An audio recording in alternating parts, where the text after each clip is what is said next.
നമുക്കൊപ്പം മുബഷീർ ചേരുന്നുണ്ട്. മുബഷീർ, ഈ എം വി ജയരാജനെ മുക്കത്തെ മുസ്ലിയാർ സഹായിച്ചത് എന്നാണ് ഇപ്പോൾ പറഞ്ഞിരിക്കുന്നത്.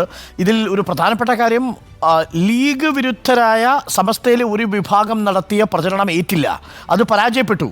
CPM അവരെ കൂട്ടുപിടിച്ച് നടത്തിയ പ്രചരണ പരീക്ഷണം പരാജയപ്പെട്ടു എന്നാണ് ഇപ്പോൾ പറയുന്നത്.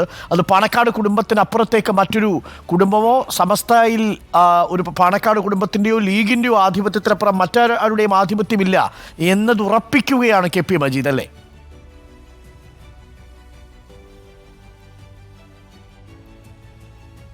തീർച്ചയായും അരുൺകുമാർ, ആ നിലയിൽ തെരഞ്ഞെടുപ്പിലെ വലിയ വിജയങ്ങൾക്ക് ശേഷമാണ് സമസ്തയിലെ ലീഗ് വിരുദ്ധർക്കെതിരെ രൂക്ഷ വിമർശനവുമായി മുസ്ലിം ലീഗ് നേതാക്കൾ ഇപ്പോൾ രംഗത്ത് വരുന്നത്. ആദ്യഘട്ടത്തിൽ കഴിഞ്ഞ ദിവസം തെരഞ്ഞെടുപ്പ് വിജയത്തിന് ശേഷം മുസ്ലിം ലീഗിന്റെ സംസ്ഥാന ജനറൽ സെക്രട്ടറി PMA സലാം അതിരൂക്ഷമായ വിമർശനം നടത്തിയിരുന്നു.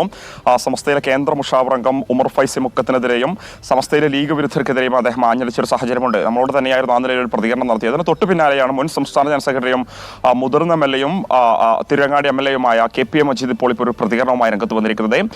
ഈ ഒരു തെരഞ്ഞെടുപ്പിന്റെ സമയത്ത് MV ജയരാജനെ പോലെയുള്ള CPM-ന്റെ ഒരു മുതിർന്ന നേതാവ് മുക്കത്തെ ഒരു മുസ്ലിയാരെ വന്ന് സന്ദർശിച്ചത് തെരഞ്ഞെടുപ്പിൽ അവരെയൊക്കെ തന്നെ സഹായിച്ചത് കൊണ്ടായിരിക്കുമെന്നൊരു പരിഹാസം ഉമർ ഫൈസി മുക്കത്തെ ഉന്നമിട്ടുകൊണ്ട് ഇത്തരത്തിൽ KP മജീദ് നടത്തുന്നുണ്ട്. കൂടാതെ പൊന്നാനിയിൽ ഉൾപ്പെടെ മുസ്ലിം ലീഗിന് ഈ നിലയിലുള്ള വലിയ ഭൂരിപക്ഷത്തിലുള്ള വിജയം ലഭിച്ചത് മുസ്ലിം ലീഗിനെ ഇത്തരത്തിൽ ആക്രമിക്കാൻ ശ്രമിച്ചത് കൊണ്ടാണ്. ഏതൊക്കെ ഘട്ടങ്ങളിൽ മുസ്ലിം ലീഗിനെ ഈ നിലയിൽ ആക്രമിക്കാൻ ശ്രമിച്ചിട്ടുണ്ടോ ആ നിലയിലൊക്കെ തന്നെ മുസ്ലിം ലീഗ് സടകുടഞ്ഞെഴുന്നേറ്റുകൊണ്ട് വലിയ രീതിയിലുള്ള പ്രകടനങ്ങൾ കാഴ്ചവെച്ച സാഹചര്യങ്ങളൊക്കെ തന്നെയാണ് ഉണ്ടായിരിക്കുന്നത്. അത് ഈ ഒരു ലോക്സഭാ തെരഞ്ഞെടുപ്പിൽ ആവർത്തിച്ചു. പൊന്നാനിയിലും മലപ്പുറത്തും അതുപോലെ തന്നെ ലീഗിന്റെ പ്രാതിനിധ്യമുള്ള എല്ലാ മേഖലകളിലും തൃശ്ശൂരിൽ അദ്ദേഹം ഗുരുവായൂർ നിയോജക മണ്ഡലത്തിലുണ്ടായ വോട്ട് വർധന ഉൾപ്പെടെ ചൂണ്ടിക്കാണിച്ചുകൊണ്ടാണ് അത് പറയുന്നത്. കാസർഗോഡും കോഴിക്കോടും വടകരയിൽ ഉൾപ്പെടെ മുസ്ലിം ലീഗിന്റെ വലിയൊരു പിന്തുണ UDF-ന്റെ മികച്ച വിജയങ്ങൾക്ക് കാരണമായി എന്നുള്ളതാണ് അദ്ദേഹം ചൂണ്ടിക്കാണിക്കുന്നത്. ഒരു കാലത്തും മുസ്ലിം ലീഗിന്റെ ആ ഒരു വലിയ ഒരു പ്രവർത്തനത്തെ ഇകഴ്ത്തി കാണിക്കാൻ സമസ്തയിലെ ഒരു വിഭാഗം ശ്രമിച്ചാൽ അതിന് സാധിക്കില്ല. സമസ്തയിലെ ഈ ഒരു പ്രവർത്തനങ്ങൾ ഒന്നും തന്നെ നേതൃത്വത്തിന്റെ അറിവോടുകൂടിയല്ല. സമസ്തയിലെ പണ്ഡിതന്മാർക്കൊന്നും തന്നെ ഇതിനോട്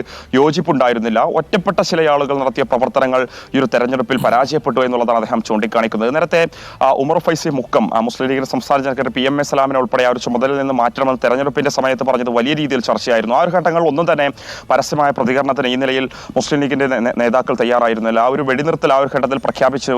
പിന്നീട് തെരഞ്ഞെടുപ്പിൽ പൊന്നാനിയിലും മലപ്പുറത്ത് ഉൾപ്പെടെ ഏകദേശം 2 ലക്ഷത്തിന് മുകളിൽ ഭൂരിപക്ഷം ലഭിച്ച് വിജയിച്ചു വന്നൊരു സാഹചര്യത്തിലാണ് ഇപ്പോൾ ഇവർക്കെതിരെ ആഞ്ഞടിക്കുന്നത്. ഒരു പക്ഷേ സമസ്തയിൽ തന്നെ ഇവർക്കെതിരെ നടപടി വേണമെന്നൊരു ആവശ്യത്തിലേക്ക് മുസ്ലിം ലീഗ് നേതാക്കൾ എത്തുമെന്നുള്ളതാണ് നമുക്ക് മനസ്സിലാക്കാൻ സാധിക്കുന്നത്. കഴിഞ്ഞ ദിവസം സംസ്ഥയുടെ മുഷാവറയിൽ ഈ ഒരു പ്രശ്നങ്ങളിലൊക്കെ തന്നെ ഒരു മഞ്ഞുരുക്കമുണ്ടായി എന്ന സൂചന നൽകുന്ന ഒരു തീരുമാനം ഉൾപ്പെടെ പുറത്തു വന്നിരുന്നു. മുസ്ലിം ലീഗ് അനുകൂലിയായ സമസ്ത മുഷാവർ അംഗം ബഹാബുദ്ദീൻ നദ്വിക്കെതിരെ ഒരു നടപടി എടുക്കാതെ ആ ഒരു പ്രശ്നം അവിടെ പരിഹരിച്ചു തീർക്കുന്ന ഒരു സാഹചര്യം ഉൾപ്പെടെ സമസ്ത മുഷാവറ തീരുമാനമെടുത്തിരുന്നു. അതിനു പിന്നാലെയാണ് ഈ നിലയിലുള്ള പ്രതികരണങ്ങളുമായി മുസ്ലിം ലീഗ് നേതാക്കൾ രംഗത്ത് വരുന്നത്.